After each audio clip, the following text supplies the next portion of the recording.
So, ang ginagawa natin ngayon guys is wash and dry lang. Ayusin lang natin para matutuwa si customer sa atin.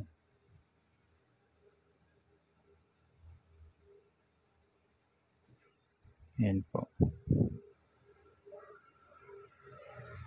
Kaya pabalik-balik sila sa atin guys kasi nga natutuwa sila kasi nga inayos daw natin yung mga pinalaban nila sa atin. Para kahit wash and dry lang yung pasok nila, maayos daw pagkalagay, pagkabalot.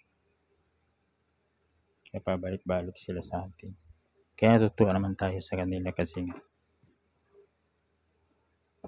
satisfied sila dun sa service natin. Kasi nga pala guys, may nakita tayo dun sa kanya. Yan. Lost and found natin, 100 pesos. Mamaya natin siya ilagay pag pag i-plastic na natin yung mga damit niya.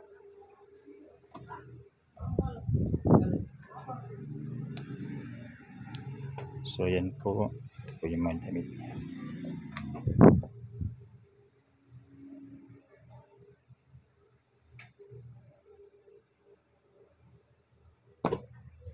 So ayan guys, tapos na natin ayusin.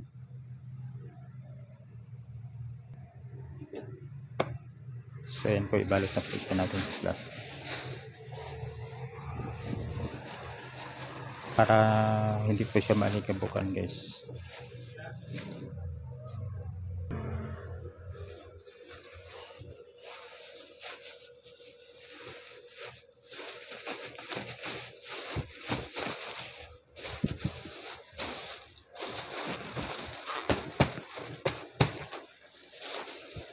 So ayan po, na-plastic na po natin.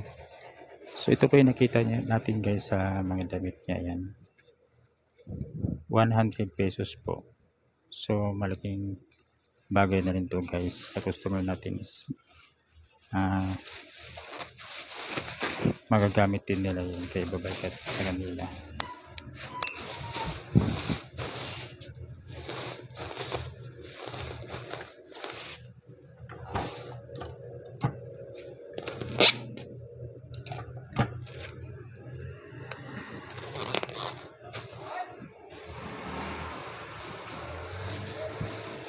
So ayan guys, kasi wala siyang lagayan is lagyan natin siya ng hawakan. Ito po. Para man po pag bit-bit niya mamaya meron siyang mahawakan.